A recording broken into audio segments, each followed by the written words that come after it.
Olá pessoal, então hoje eu vou de fato entrar na teoria cinética dos gases, tá? Então eu vou discutir o comportamento de um gás ideal do ponto de vista microscópico, tá? Então nós vamos partir do modelo microscópico para o gás e vamos tentar deduzir algumas propriedades macroscópicas. Então na aula de hoje eu vou me concentrar na pressão. Tá? E na próxima aula eu vou deduzir a interpretação da temperatura em termos do que está acontecendo lá com as moléculas do gás. Tá? Então aqui está o nosso modelo muito simples de um gás. Tá? Então eu tenho um gás confinado em um recipiente cúbico. Tá? O lado desse recipiente é L, o volume L é o cubo.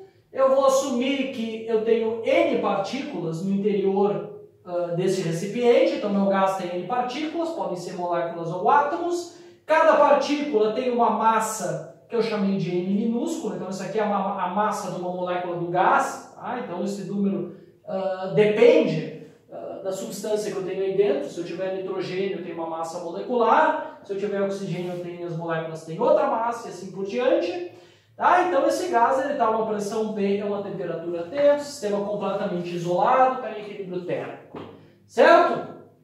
Tá? Então vejam, quais são as hipóteses então fundamentais aí para mim descrever esse gás, que é um gás ideal. Tá? Primeiro, ele é um número muito grande, tá? Então eu tenho um número enorme de moléculas aí dentro, da ordem de 10 a 23, que é o número de Avogadro. Tá? A densidade do gás é muito baixa, a gente diz que o gás é diluído, tá? E, bom, o que acontece? Que, em termos mais precisos, tá? Essa hipótese significa que o tamanho das moléculas é muito menor do que a distância entre elas, certo? Então essas moléculas elas estão muito separadas umas das outras, e é isso que significa que o gás é diluído. Tá? Então essa é uma hipótese muito importante, tá, para a teoria. O que mais? As moléculas elas fazem um movimento completamente aleatório, que eu representei aqui por essa trajetória, né, em zigue-zague de uma partícula, tá? Uma trajetória hipotética. Então o que acontece? Uma partícula vem, colide com outra partícula, colide com outra, tá? E assim ela vai fazendo uma trajetória que parece completamente aleatória. Tá? E, bom, um ponto muito importante relacionado a essa terceira hipótese é que não existe nenhuma direção preferencial para o movimento. Não existe, primeiro, posição preferencial para as partículas, ou seja, não tem mais partículas concentradas de um lado da caixa do que no outro. As partículas elas estão distribuídas de uma maneira completamente uniforme aqui dentro, e as velocidades das partículas também, tá? São completamente aleatórias. Não existe nenhum favorecimento, por exemplo, não existe um favorecimento de uma velocidade. Olha, a componente x da velocidade é mais positiva do que negativa. Não, a velocidade está mudando de uma maneira completamente aleatória. Então, às vezes a velocidade em x é positiva, às vezes ela é negativa, às vezes ela é positiva, às vezes ela é negativa, mas em média, na verdade, né, se eu fizer uma média, essa velocidade, a componente x é zero. Tá? Então deixa eu só definir isso aqui um pouco melhor, né? O que eu estou chamando de x. Então meu eixo x é esse eixo aqui, o meu eixo horizontal, meu eixo y é o meu eixo vertical, e aqui eu tenho um eixo z, né? Tem um eixo z saindo do plano do quadro, certo? Tá, pessoal? Então não tem nenhuma direção preferencial. Não é que a minha velocidade, por exemplo, em x é mais positiva do que negativa. Não. Ela está mudando ao longo do tempo, né? Se tu acompanhar o que está acontecendo com a molécula, tu vai ver acompanhar a componente x, a velocidade vai um troço aleatório, assim, oscilando em torno do zero, porque às vezes é positivo, às vezes é negativo. Tá? Mas não tem, não é que é mais positivo ou mais negativo. Então não tem nenhum favorecimento no comportamento do movimento dessas moléculas, nenhum favorecimento, nenhum valor de velocidade que é privilegiado em detrimento de outro. Tá? Mesmo vale para a posição. Tá? Mesmo a força gravitacional, aqui eu poderia dizer, olha, tem mais partículas aqui mais no fundo do recipiente por causa da força gravitacional. Nós estamos desprezando aqui completamente a força gravitacional. Mas para um recipiente de tamanhos aqui da nossa escala cotidiana, se eu tiver um cubo de 1 metro cúbico, por exemplo, né, a força gravitacional é completamente irrelevante para esse problema. Tá? Bom, quarta hipótese, as colisões são elásticas, tá? Então as colisões entre as moléculas, então as moléculas do gás aqui estão colidindo, que faz com que a velocidade dessas moléculas mude, né? Então tanto muda a direção, quanto o sentido, quanto o módulo da velocidade dessas moléculas. Tá? E essas colisões, eu estou assumindo que são inelásticas, conservam energia cinética. Tá? Isso vale tanto para as colisões entre as moléculas, quanto para as colisões com as paredes do recipiente.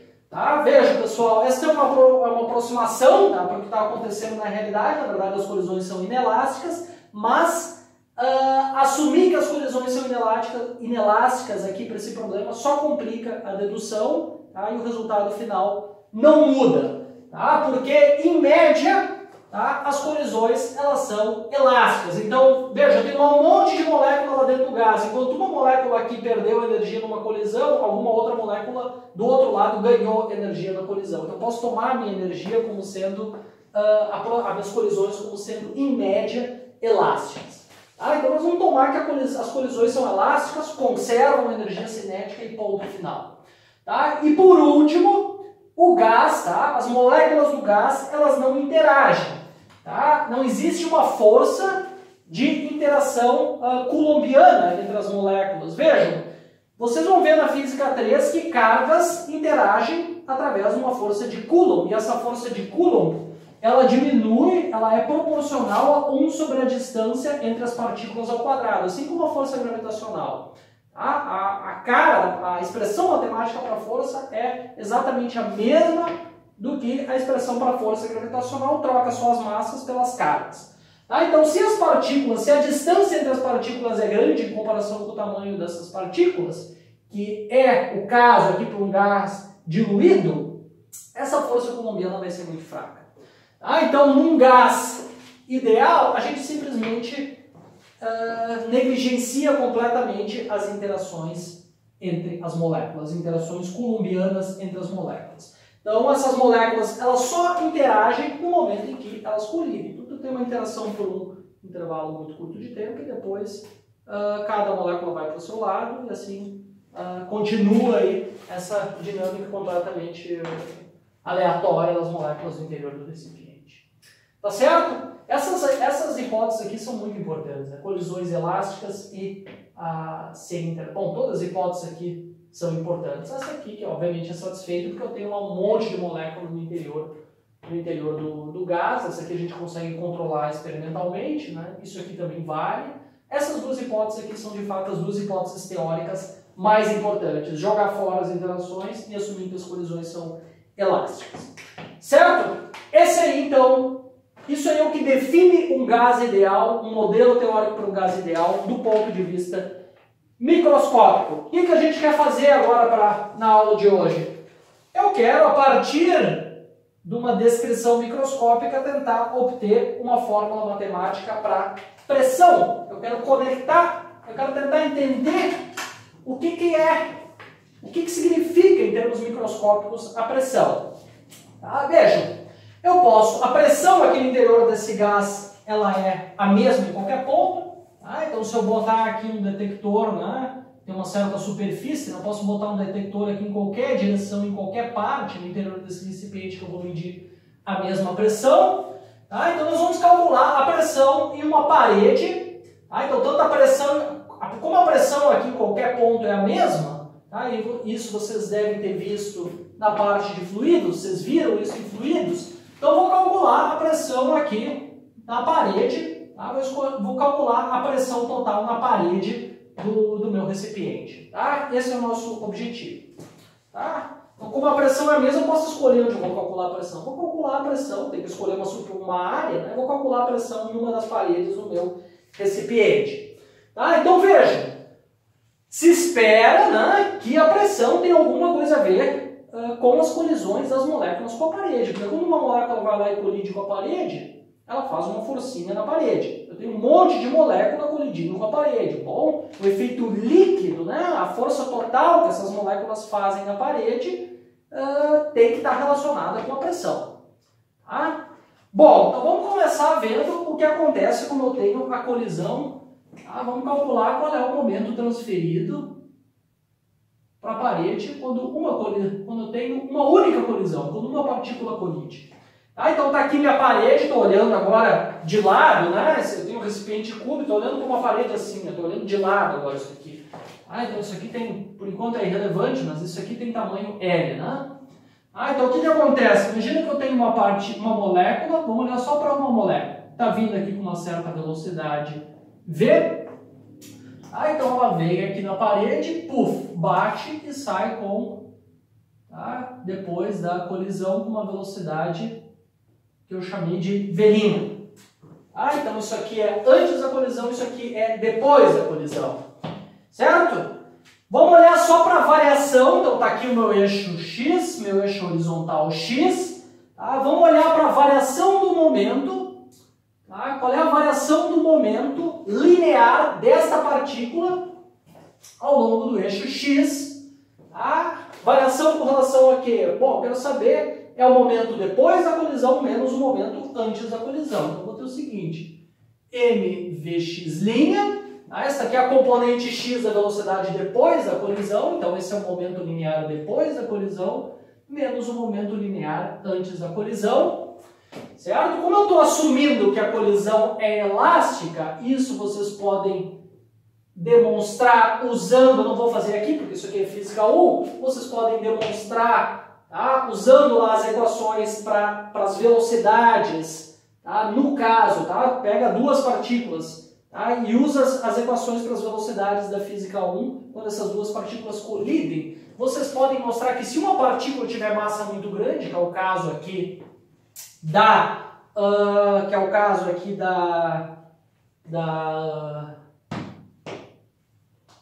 parede, vocês podem mostrar que Vx é igual a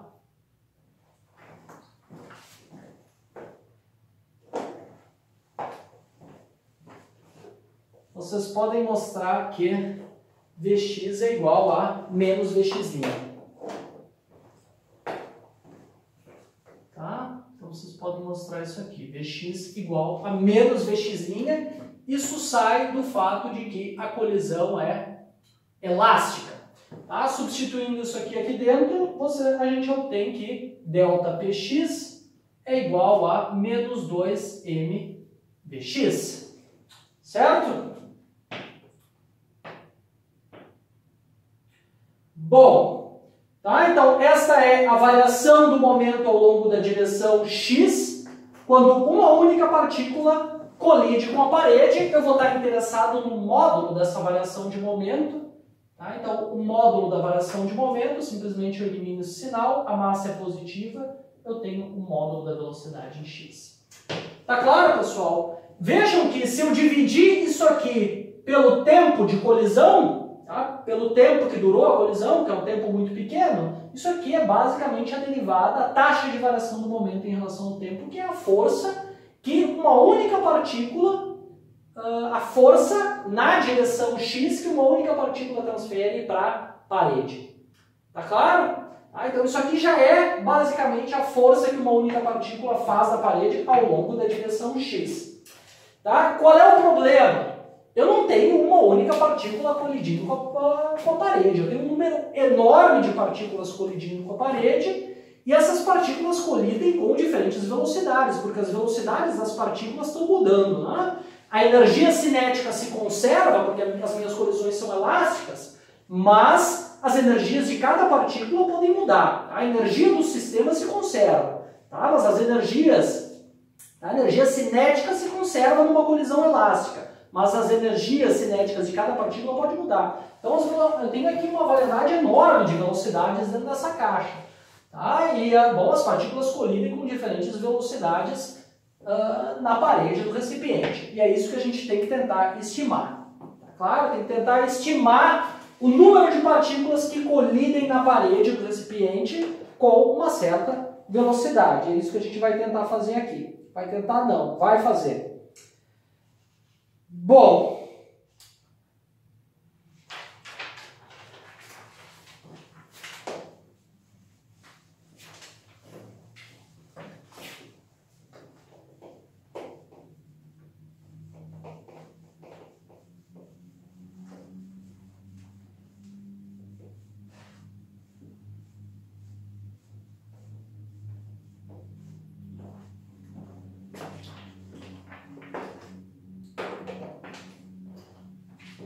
Vamos lá, então.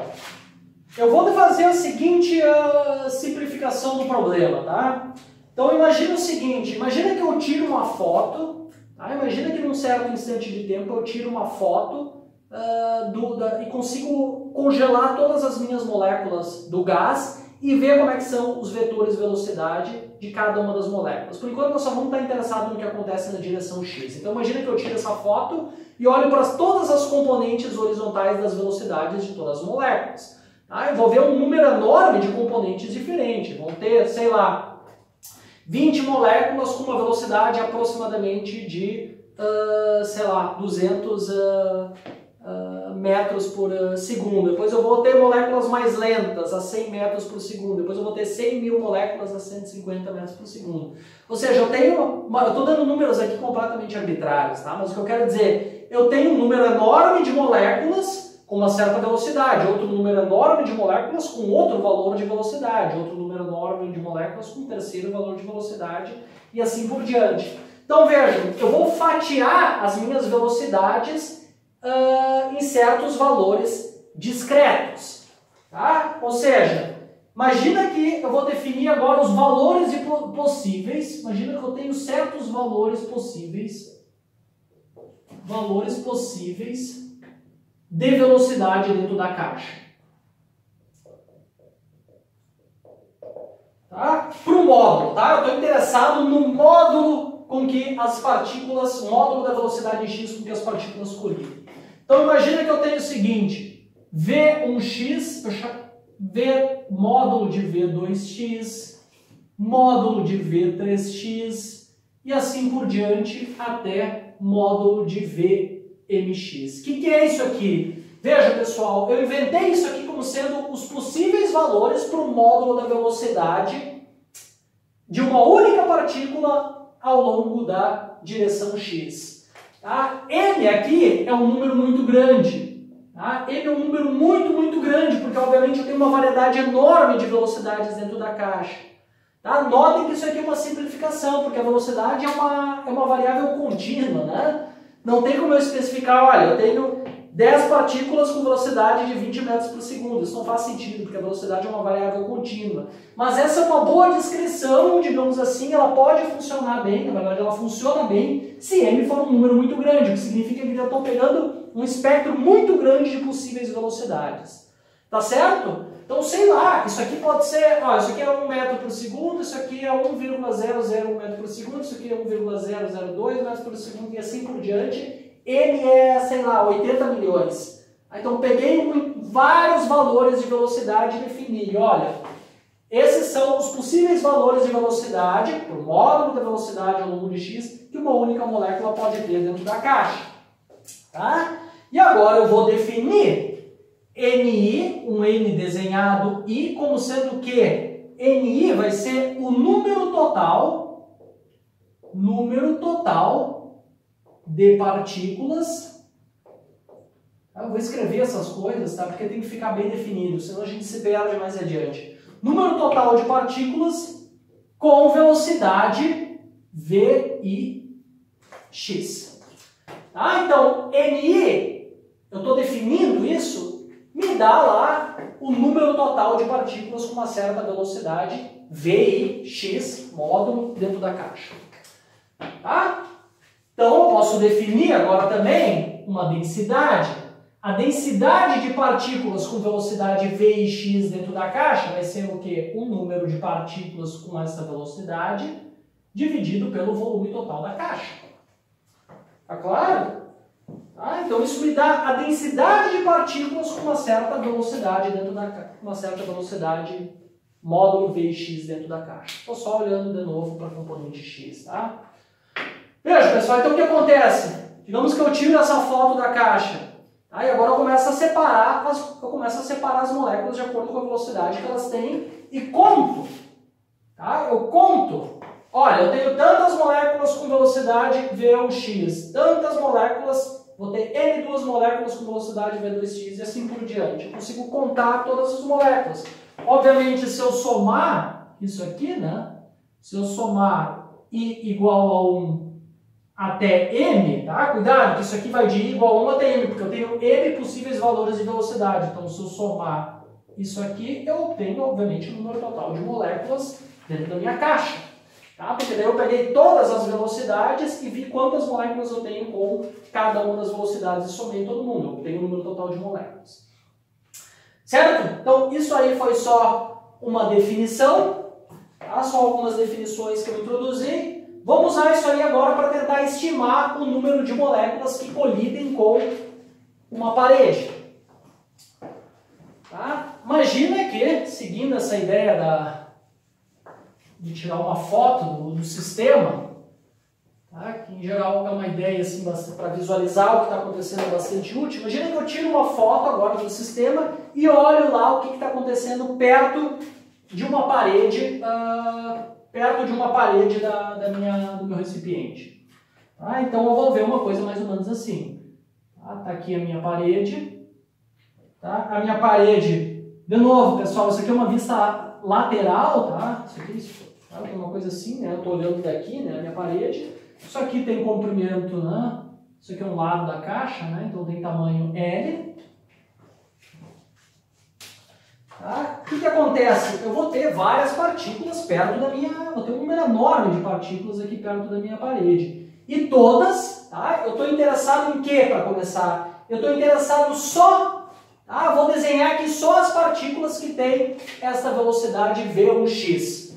Tá? Então eu vou ter o quê? Eu vou ter algumas partículas vão estar andando para cá. Mas... Cuidado, isso aqui é módulo, tá? Então algumas partículas vão ter sinal negativo, como essa que eu desenhei, e outras vão ter sinal positivo. Mas em módulo, a seta aqui, a seta vai ter sempre o mesmo comprimento. Então, sei lá, vou ter uma coisa assim, aqui eu vou ter uma partícula mais aqui, tá? Aqui eu vou ter uma que está colidindo, aqui eu vou ter outra que está indo para cá, aqui eu tenho outra que também está indo para cá, depois aqui eu tenho uma outra que vai para cá, e assim por diante.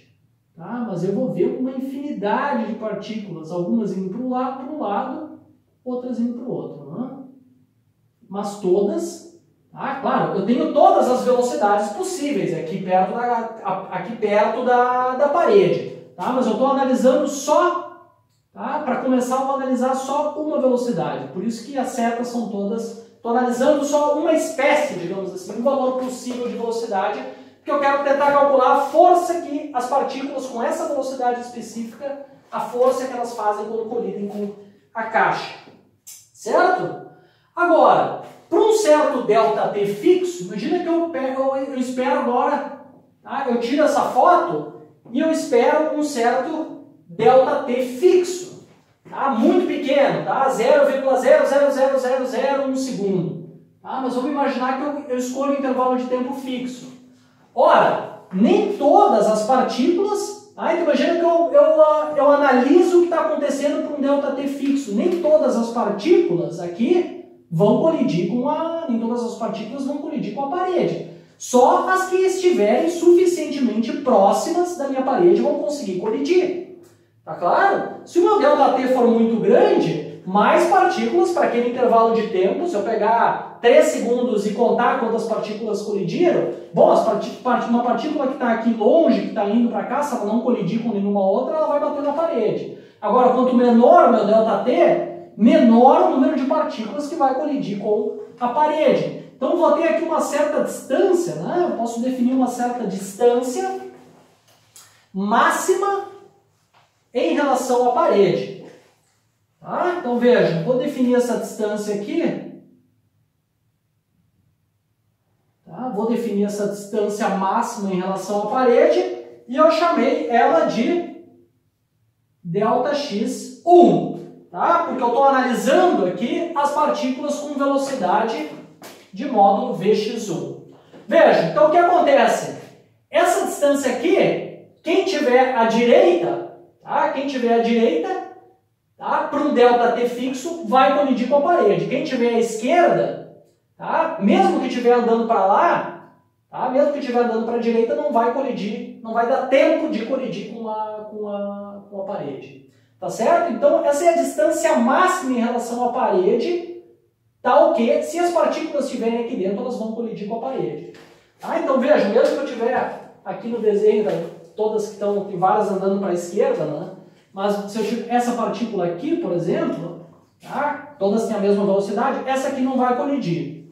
Tá? E assim por diante. Ó, essa aqui está na borda, vai colidir. Essa aqui também não vai colidir. Então todas as partículas que estão à esquerda dessa distância não colidem. As que estão dentro dessa região vão colidir. Obviamente, quanto menor o ΔT, né, menor o tamanho dessa região. Tá certo? Tudo isso é para uma velocidade, para a velocidade V1. Tá? Eu estou analisando só as partículas com velocidade V1. Tá claro?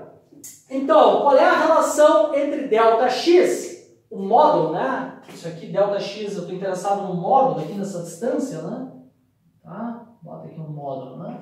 Então, o ΔX, a relação entre a distância das partículas com velocidade V1, a distância em relação à parede, e o ΔT vai ser o quê? O módulo, tá? Isso. Módulo da velocidade V1 de x, que é a velocidade que eu estou analisando, vezes ΔT.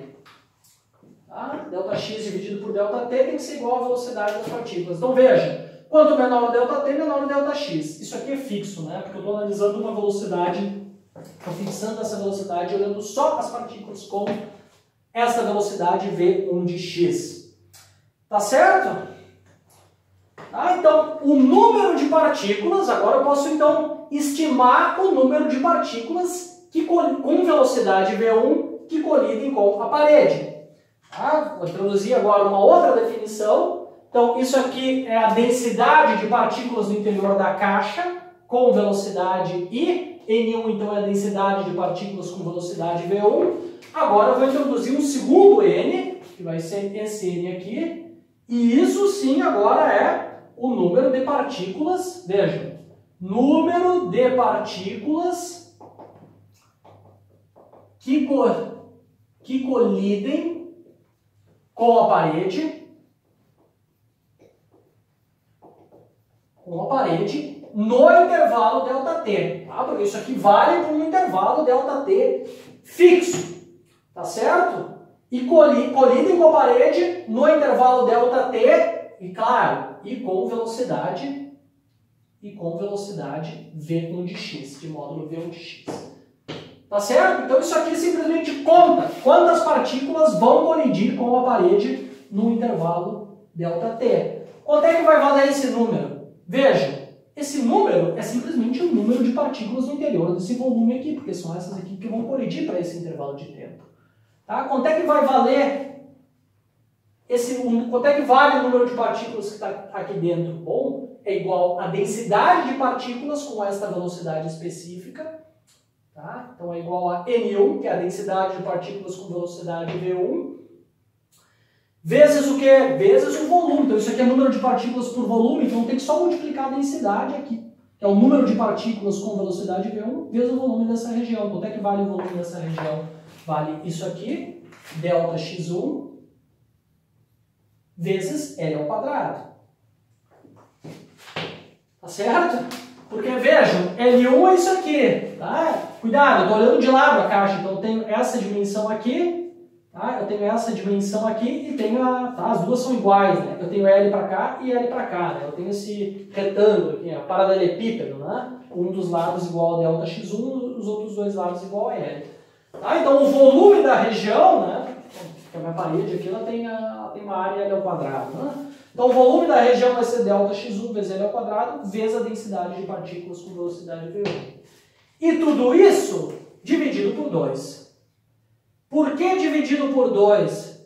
Bom, porque eu estou olhando para o módulo da velocidade. Né? Como eu ressaltei aqui no início desse desenho, eu vou ter partículas andando para um lado. Então eu estou olhando só para partículas com o módulo da velocidade V1x, tá? Mas eu posso ter partícula andando para lá e partícula andando para cá. Agora, como eu assumi no início que os movimentos são aleatórios, né? Não tem nenhuma direção preferencial para a velocidade, é bastante razoável imaginar que eu tenho metade das partículas andando para um lado, em média, né? E metade das partículas andando para o outro.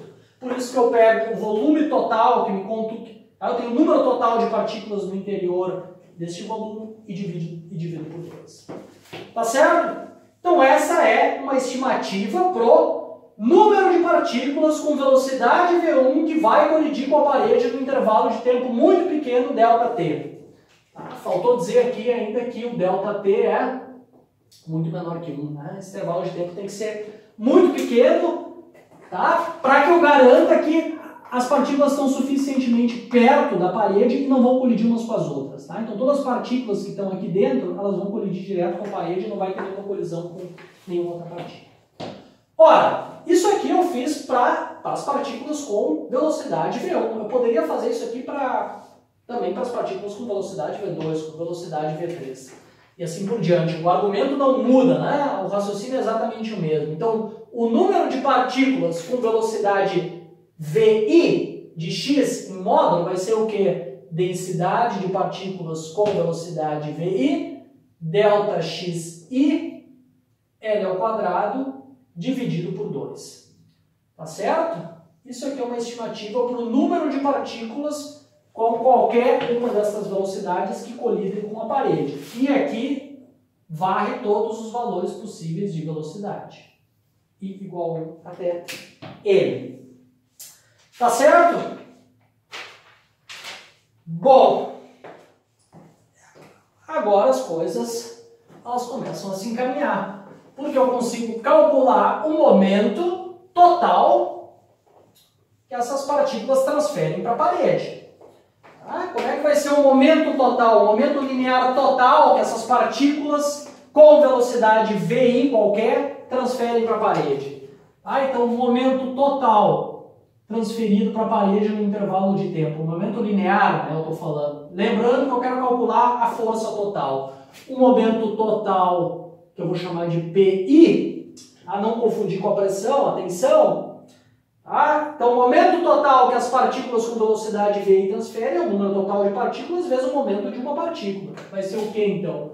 NI vezes o momento transferido por uma partícula. Lembrem lá do início da aula, isso aqui é 2m VIX. Tá claro? Esse é o momento na direção X, né? O momento na direção X. Mas vocês vão ver que é suficiente, né? Que é suficiente. Bom, substituo agora o que eu calculei para o NI. Então, tem o seguinte. PI vai ser o quê? 1 meio de NI L ao quadrado, 1 meio de NI L ao quadrado, vezes 2m VIX, e o ΔXI aqui, eu já vou substituir por isso aqui. Então, vou ter aqui, vai aparecer um quadrado, vezes ΔT. Certo? Corta aqui, tá? E eu fiquei com a seguinte expressão. PI vai ser igual a L ao quadrado, massa molecular, que está aqui, massa molecular, NI, módulo ao quadrado, bom, é simplesmente VX ao quadrado, que é positivo, vezes ΔT. Tá certo? Só cortou esse 2, L ao quadrado, massa de uma molécula, densidade, VX ao quadrado, veja, módulo ao quadrado, uma coisa é simplesmente o quadrado da coisa, porque são as duas são positivas. Tá? E, bom, é isso aí. Esse é o momento total transferido pela parede pelas partículas com velocidade VI. Bom, força total agora. Força total que essas partículas transferem é o quê? Força total transferida pelas partículas I, que eu vou chamar de FI, vai ser o momento total dividido pelo intervalo de tempo ΔT. Tá?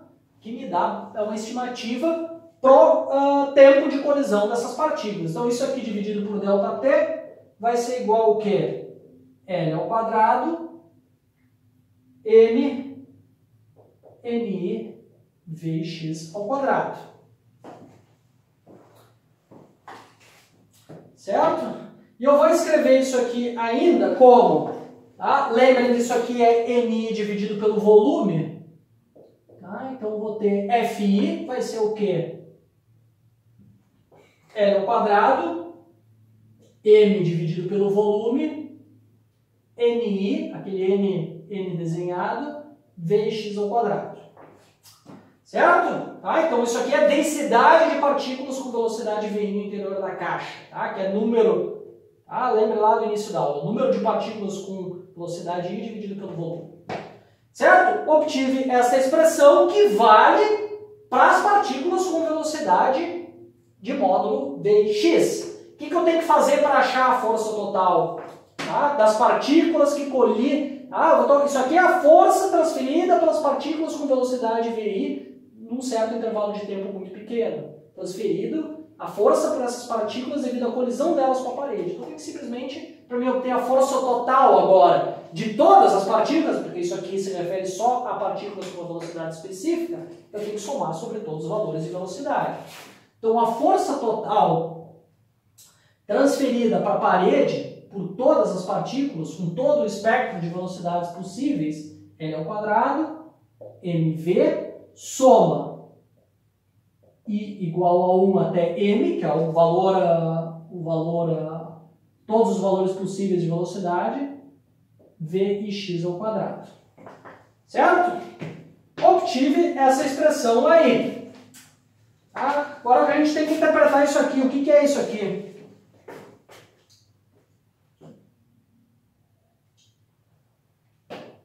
Veja, como é que a gente calcula a média de alguma quantidade? Tá? Como é que eu calculo a média de uma certa variável aleatória, por exemplo, a velocidade? Como é que eu poderia calcular a média da velocidade dentro da caixa? Bom, vamos voltar para a situação para essa ideia de tirar uma foto. Tá? Imagina que eu tiro uma foto e vejo todas as velocidades das partículas, as componentes x dentro da caixa. Como é que eu calculo a média da componente x? Bom, simplesmente somo as velocidades de todas as partículas e divido pelo número total de partículas. Isso vai me dar a velocidade média no interior da caixa. Tá? Então, o que é isso aqui? Pessoal, vejam, isso aqui é soma, tá? Isso aqui não é velocidade da partícula I, isso aqui é um valor possível de velocidade. Então, o que é isso? O que eu estou somando aqui? Eu estou pegando MI, é o número total de partículas com velocidade I, vezes o valor da velocidade ao quadrado. Tá? Então, essa quantidade aqui, então veja, eu vou ter várias velocidades repetidas dentro da caixa, então estou só pegando o número de velocidades repetidas e multiplicando pela velocidade ao quadrado. Tá? Então, essa quantidade é exatamente igual a somar sobre todas as velocidades dentro da caixa, velocidades ao quadrado. Né? Então, o que eu faço? Pego as velocidades de todas as partículas, elevo ao quadrado e somo. O resultado é exatamente igual a isso aqui. Em outras palavras, isso aqui, essa quantidade aqui não é exatamente o valor médio, porque o valor médio é a soma de todas as velocidades de cada uma das partículas dividido por n, que é o número total de partículas. Mas isso aqui é o valor médio vezes n. Tá certo? Então daqui eu obtive que a força total é igual a L ao quadrado, massa molecular, então isso aqui é n vezes o número total de partículas vezes o valor médio da velocidade. Tá? E eu vou escrever o valor, não é a velocidade ao quadrado. Tá? Então isso aqui é a velocidade em x ao quadrado. Esse aqui é o símbolo que eu vou usar para valor médio. Tá? Então isso aqui é valor médio, tá? Representa o valor médio da quantidade que está dentro desse colchete triangular. Tá claro, pessoal? Tá, então, valor médio é o quê? Soma a velocidade de todas as partículas dividido pelo número total de partículas. Vocês têm que se dar conta de que isso aqui é exatamente igual a valor médio vezes o número total de partículas.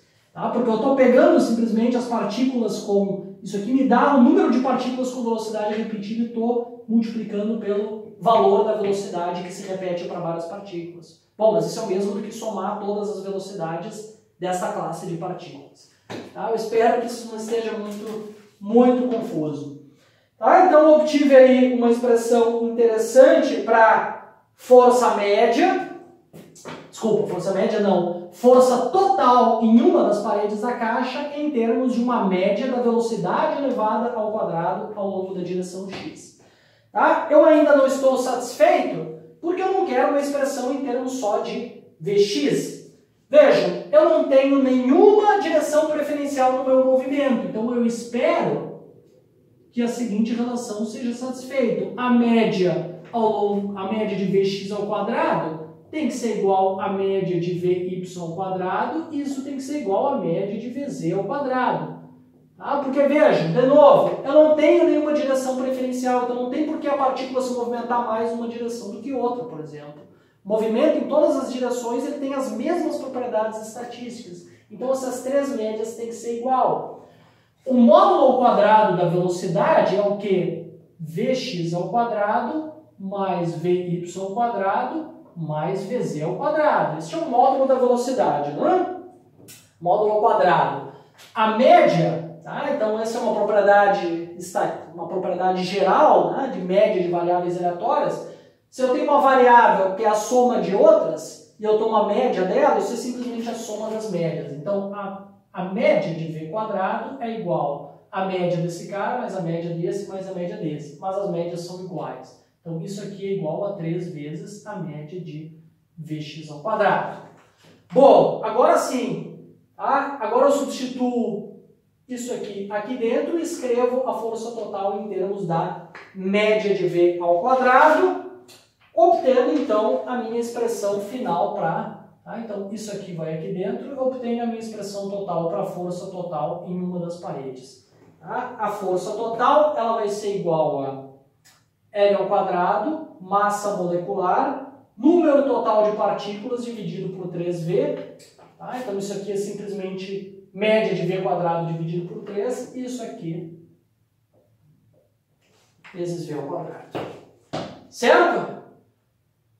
Essa já é uma expressão bastante interessante que conecta uma quantidade macroscópica, que é a força total sentida por uma parede, uma das paredes do recipiente, com quantidades microscópicas, como a média da velocidade ao quadrado do módulo. Cuidado, que parece que é o módulo da velocidade ao quadrado, que eu tinha antes uma componente da velocidade ao quadrado. Então é a média da velocidade ao quadrado e a massa de uma única molécula.